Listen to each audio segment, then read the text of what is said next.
Arnold Allen is taking on Calvin Kattar in the UFC's return to the Apex Centre at UFC Vegas 63, and I have the betting tips, technical breakdown, and prediction for you. Hey guys, welcome back to Ascendant MMA. This week we've got an awesome featherweight scrap, which is probably going to, help to decide the number one contender spot with a bit of a logjam at the top of this division.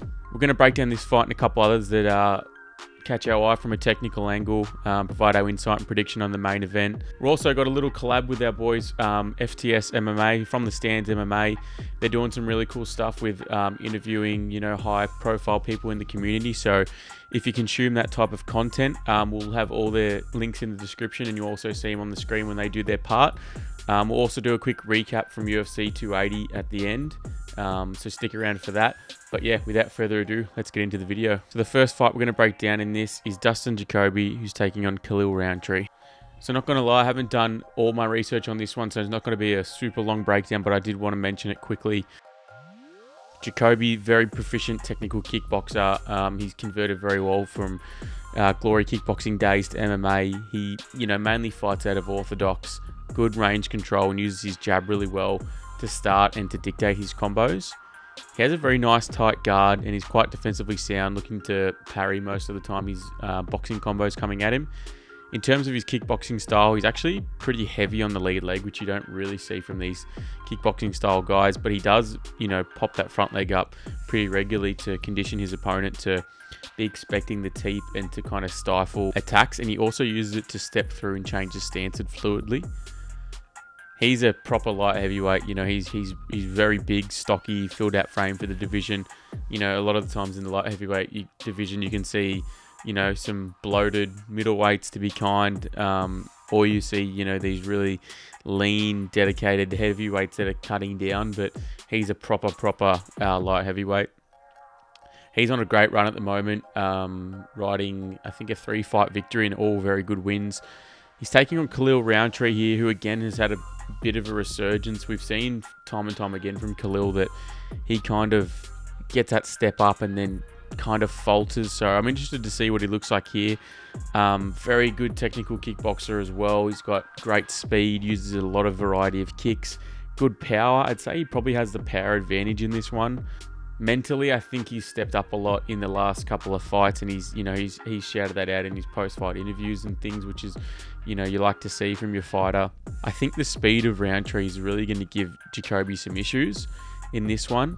I think Khalil's probably going to come out pretty hard and pretty fast, which is good because I think that's his best chance of winning the fight. I think he's going to work the legs. I think he'll throw, the inside-outside leg kick, that pretty nasty oblique that he throws.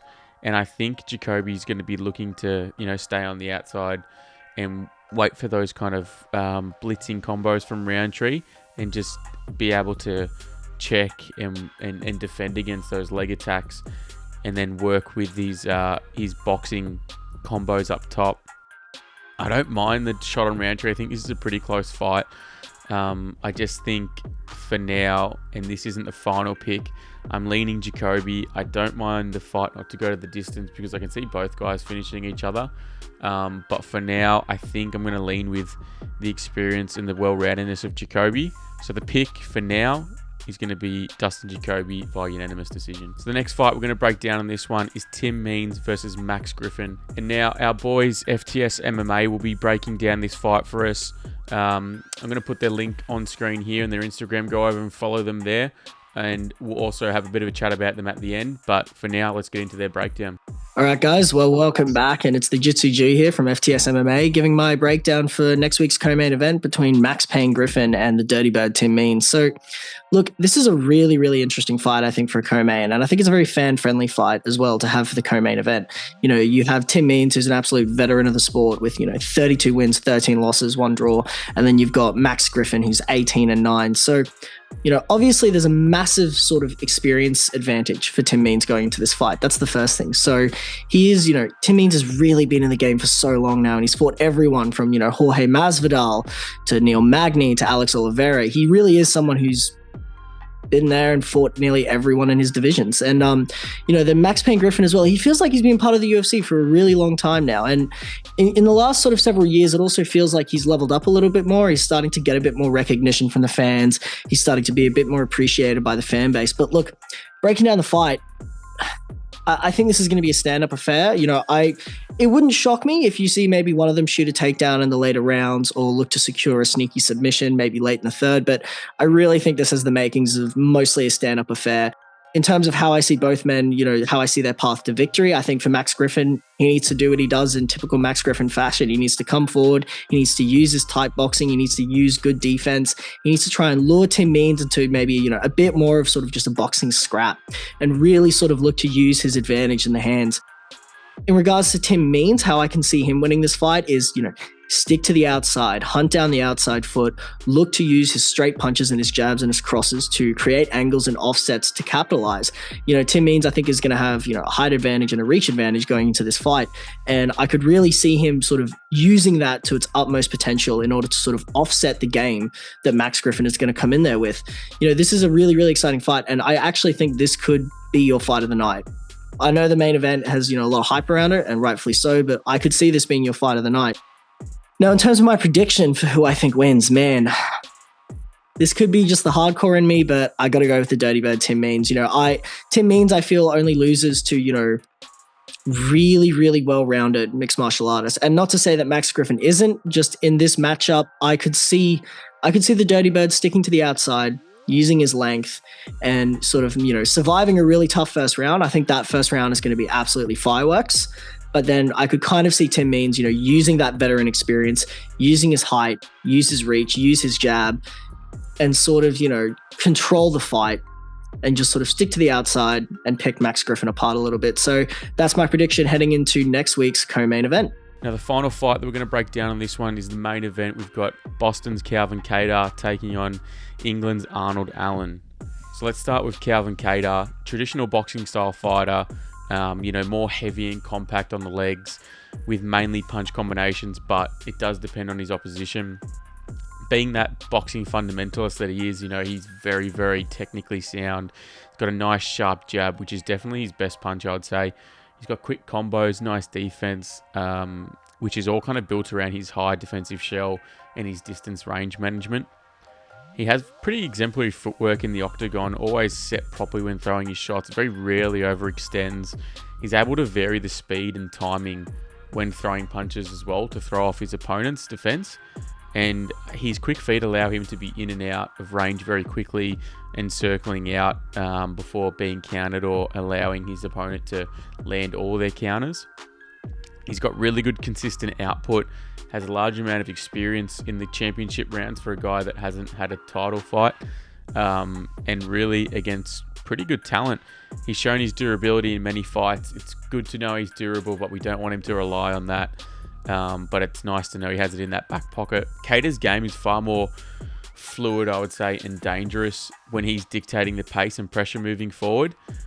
His length and his proper technique behind his 1-2, his jab cross, allow him to really elongate his reach and touch his opponents really consistently. That forces them backwards and has them looking to counter exchanges, to which Kattar's footwork has already got him on the outside and out of range before they can hit him. So he's in and out, hitting them before he can get countered. He's also got an excellent variety of just vicious, damaging elbows that come from a real variety of angles and are very situational. And what I mean by that is, he's got that spinning back elbow, he's got the up elbow, he's got the step-in elbow. It just depends on the timing of the fighter. So on to Arnold Allen. Very interesting style. He's got that mainly kickboxing style, decent in the clinch against the cage. Southpaw fighter, very bouncy and reactive with his footwork, uses quite a lot of feints and likes to circle on the outside before entering into range with, big overhands or crosses. He's got pretty good timing on his wrestling entries, whether it's, shots from the outside or timing you as you come in and going under the, the big cross or the overhand. He's pretty educated. He's got intelligent timing and head position on his entries. He tries to back his opponents up against the cage and work there for, a fair bit, which I think helps him to conserve his gas tank as well. Generally fights off the back foot, which allow his opponents to pressure him backwards and then try to time him coming in with, very pronounced, I would say, step-in 1-2s. He's quite an explosive fighter. He can be a little bit low volume, which I think is a bit of a worry in this fight. I think he can be a little bit reliant on his power, and what I mean by that is, he will allow himself to be out-volumed and kind of rely on hurting his opponent to kind of play catch-up. I really do worry about his cardio over 5. We've seen him over 3 very regularly, and he does look kind of drained when it goes longer, and if he goes hunting to put Kattar away early and really overexerts himself, I think he'll look pretty bad over 5. He's got that body frame, and I kind of worry, especially if he goes, that or a wrestling heavy attack. So how does this fight play out? I think Kattar's obviously going to be taking the pressuring role moving forward, mainly off the back of his jabs early before, extending those combos. Allen's going to be the one fighting on the outside, using his movement to mix in kicks, try to catch Calvin flat-footed, using his explosive blitzes like his 1-2 to blast into range and try and catch Kattar. I think Calvin's range management and educated boxing technique will allow him to be, out of the way of most of the damage of these combos.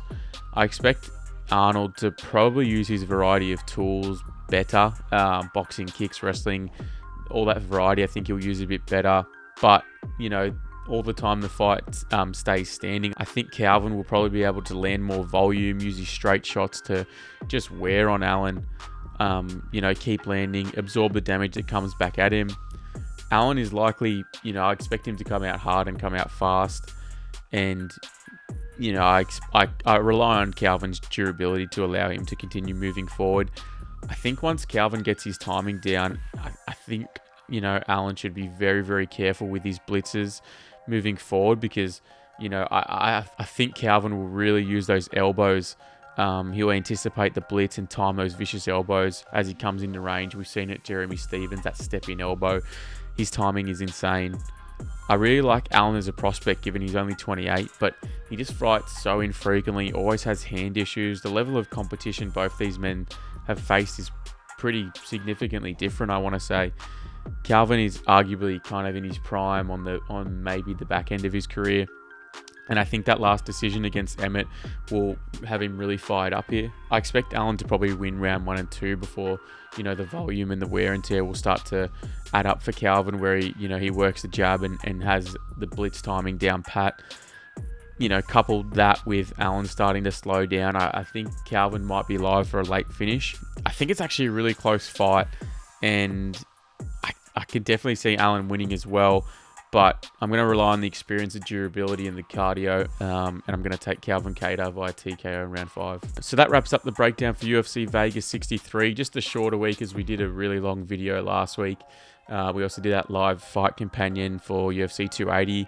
Just on UFC 280, here's the betting card on screen. Ended up positive 1.7 units, which is a good result. Not too ashamed to give up some units on Charles. He's won us so much in the past. I'm not too devastated that we lost a bit on him, but some nice reads across the board. Not sure how much action we're going to have on the card this weekend, but as always, go check out the Instagram at Ascendant MMA. Tag will be here. Post our betting cards every Saturday, and you can follow them for free over there. We also love chatting fights, so if that's your thing, give us a follow and let's chat. Big shout out to the guys from FTSMMA, from the Stands MMA. Their tag will be here and in the description. As I said, they do a lot of fighter interviews, go to a lot of local events, and interview local amateur pro fighters. They actually interviewed one of my mates / coaches from Courage Training Centre, which is the top I've got on here. Jack James. I'll link that in the description, so that two friends of the channel interviewing each other, which is pretty cool. So yeah, they're great guys, Aussie MMA. So yeah, they're friends of the channel, and it'll be good to see their channel grow and ours grow together. We're always down for partnerships like that, and they're good guys, so make sure you give their stuff a view. Also, we've got the giveaway winner from UFC 280. I'll put the screenshot here. Congrats to Clark. He said he came from our mate. Another shout out, Spinning Back Picks. Friend of the channel again. So congrats. If you could leave a comment in the description with... Actually, if you could leave your details in the description with your Instagram, I'll send you a personal DM off Ascendant, and then we will organise to get your bank details and send you that giveaway prize. Other than that, I think that's everything wrapped up. I'm actually pretty keen for this card. It's a little low in name value, especially after UFC 280, but I think a lot of fights are going to deliver, and I'm really keen for it. So if you've got any questions, leave them in the comments below. Also, let us know who you're riding with this weekend. But yeah, that's it. Just a shorter video from us this week. As always, enjoy the fight. Spend some time with your family. And yeah, thanks for watching the vids. The channel's growing consistently, which is always a nice feeling. So yeah, thanks for the support on the videos of late. And that's about it from me. I'll let you guys go. So see you in the next one.